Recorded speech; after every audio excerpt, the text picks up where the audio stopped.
Hello everyone, and welcome to another exciting episode of Building Subtext. Today I want to go over some updates that I've made to Subtext to hopefully make it a little more clear the difference between the four through lines and the context you are setting up for your story and the objective story players, who are the functional characters that carry out the objective story through line plot. So a lot of this is the same, but a lot of it has some really nice new things to make it easier for you to develop your stories. So what I did just for a random story, I just went into Muse and I just asked, can I get a random story idea about dysfunctional pirates? And then it came up with the idea of the misadventures of the scurvy crew. In the golden age of piracy, the notorious pirate ship, the Scurvy Maiden, is feared across the seven seas. However, beneath the surface of their fearsome reputation lies a secret. The crew is the most dysfunctional group of pirates ever to sail the waters. Led by Captain Blacktooth, a charismatic but utterly disorganized leader, the crew struggles with everything from navigating to dividing loot equally. And then I thought it was great. It just went ahead and then listed out the four through lines for me, and then did the story driver and the story goal and the very first act. But we're not going to deal with that right now. I just want to deal with the four through lines. So it already split them out for me. And these are the different contexts that give meaning to just this basic idea. What I did is I went in here and I did not copy that over. I thought I did.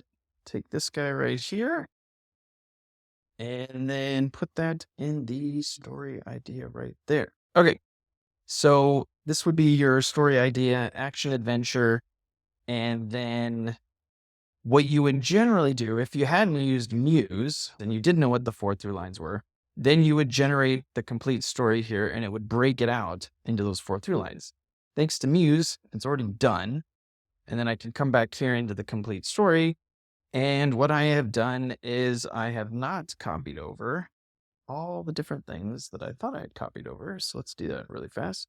So I'm going to take this guy, bring that over into here, put that there, and then I'm going to take the main character. So the objective story, it said the crew of the Scurvy Maiden sets out on a quest to find the legendary treasure of Skull Island, a journey fraught with danger, betrayal, and unexpected alliances. So they're all going to Skull Island, so that'll be the plot. Then the main character here is Polly Parrot Eye Perkins. So I'm just going to take this, a young and idealistic pirate. So I'll open this up, put that down in there. And then let's see this 1 second. Yeah, okay. And then let's go to the obstacle character, Captain Blacktooth, who's carefree. So then this was about Captain Blacktooth. He's going to be the obstacle character who's carefree and impulsive. Leadership style contrasts sharply with Polly's desire for structure. All right, so that's Captain Blacktooth. And then let's get their relationship, the evolving relationship between Polly and the captain as they both challenge and learn from each other. So those are the four contexts: plot, the main character, challenge to the main character, and then the relationship story through line. So the very first thing you should notice is that each through line context now has some of the same tools that you have in story points and story beats. So you can come here and you can summarize. And what that will do is it will take everything that's in here and give a title to what the objective story through line context is all about. So I just tap that. Quest for Skull Island's treasure, a high seas adventure, peril, and alliance. Great. Now I know that's what my plot is all about. Same thing with the main character. It'll just name whoever the main character is. So the character is Polly Parrot Eye Perkins. And then let's get the obstacle character, Captain Blacktooth. Now this will be interesting because the relationship is not very well defined. But let's see if it gives a name to it. Mentor, protege. All right, I'll go with that for right now. It's just the relationship between the two of them. So that is the four through lines there. And then what you would do to blend it back up into a really complete story is tap this and it would meld everything together and give you a really comprehensive understanding of your story that's much more involved than just what that basic story ideas.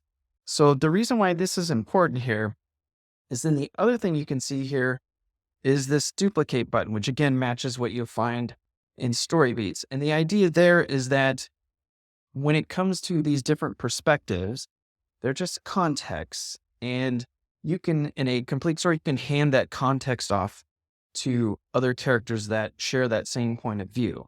So you're not just restricted to one main character and one obstacle character.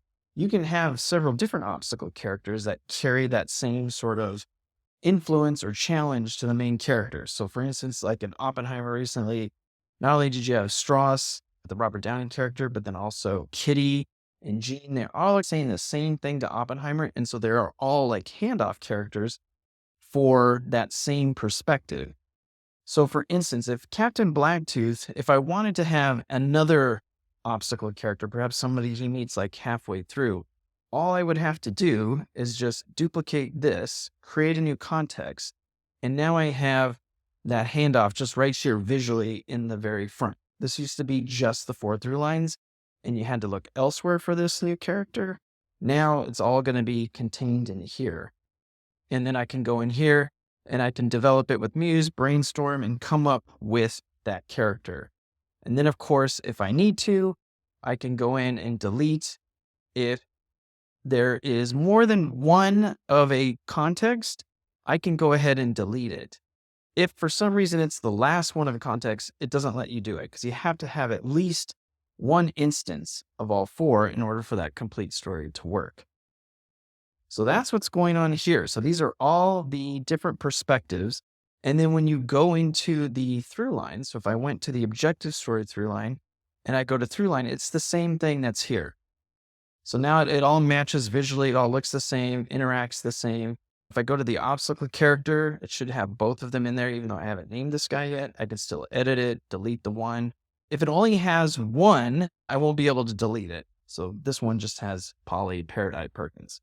So this is just your context. There's no structure attached to it. There's none of the story form. It's just what is the perspective that is going to hold this part of the conflict for the story that I'm working on. And then there are those four through lines. When it comes to the plot or the objective story through line, the conflict that affects everybody, who in this case is going for a quest for Skull Island's treasure, the next step down, that is where you would find the objective story players. So these are all contained within that objective story through line. That's why they're all gray. So you won't find main character in here, even though it says main character. You won't find obstacle character in here. You won't find the relationship story. These are just the objective story through line players. And they haven't been designated yet because the first two characters that it started out with, I haven't had it say for sure who this person was. I just made it up in Muse. And so it has no real context of who is the protagonist and who is the antagonist in the story. I would assume, just out of my own imagination, that Blacktooth is going to end up being the protagonist, because that's a different concern from the main character perspective. The protagonist is the one driving the conflict towards Skull Island. So maybe I'll just go ahead and do that and show you what that looks like. It says obstacle character. So if I open this up, and for this particular story form, there will be two motivations that are the most crucial, most pivotal elements that are the pivot points between character and plot. In the story form, you'll see these marked right here. An obstacle character pivotal element of conscience and a main character pivotal element of temptation. So what that means is that in the plot, the main character will be the symbol for temptation. And then the obstacle character will be the symbol for conscience. That is what this whole narrative here is about. There's a whole bunch of different things that are going on in this narrative. But in this particular one, that is what's driving these two characters in the plot. And the reason why they are pivotal is because they are the connection points between the objective story plot and then the more subjective main character. So you'll see in this one, these two elements are here in the main character, and then they're the connection point to the obstacle character are these other two thematic points. I'm not going to get into all that right now. Just know that these are pivotal elements that you can't get rid of. So if I went down here, it won't let me delete it because I need to keep these characters in here. And I know this is supposed to be the main character. So knowing that it's now Polly, I had to come in here and then just rename this to Polly and then make the obstacle character Captain Blacktooth. Now, the reason why this isn't automatic is because there are so many different permutations, so many different ways of doing this where, maybe the main character is the protagonist. Maybe the main character has this element or this. So there is the manual because it's not a complete foregone conclusion who is driving what and who is taking on what elements, except for fact, the main character pivotal element, in this case, so Polly, Parrot Eye Perkins here, would have temptation, and then Captain Blacktooth here would be driven by conscience, which is really interesting because I would have assumed something else. So then to decide upon who's the protagonist and who's the antagonist, in subtext, the character that you want to be the protagonist, to give them the element of pursuit, because that is like the defining element of a protagonist. So you see, I added pursuit here. Now all of a sudden, subtext knows Captain Blacktooth is the protagonist. He's the one going to be driving the story forward.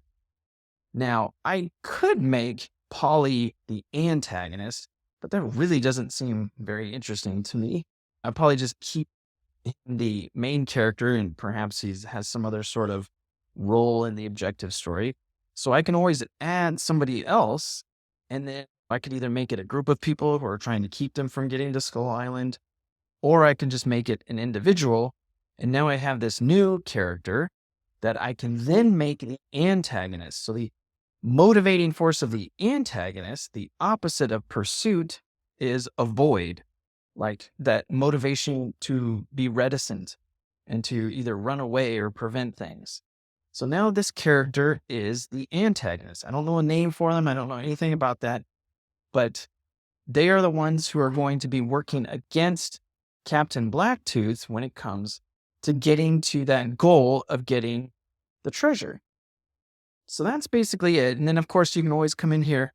And because I can't get rid of these pivotal elements, they're so important that I need to have them there.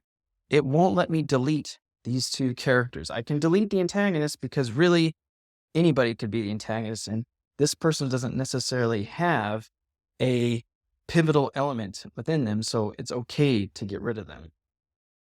So that's what I wanted to go over today. I just wanted to show how I've made it really clear now so that everybody can see what's going on, that there is a distinction between the players that you find in here who are primarily and only the objective story player functions that are dealing with the plot.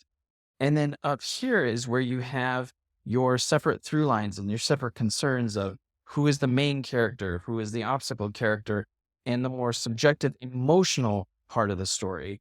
And then that's what creates a complete story, is you have all these different thematic elements going on at once that coalesce together to then tell your story. So I hope you appreciate these new updates. If you have any questions, please let me know. Otherwise, I will see you next time.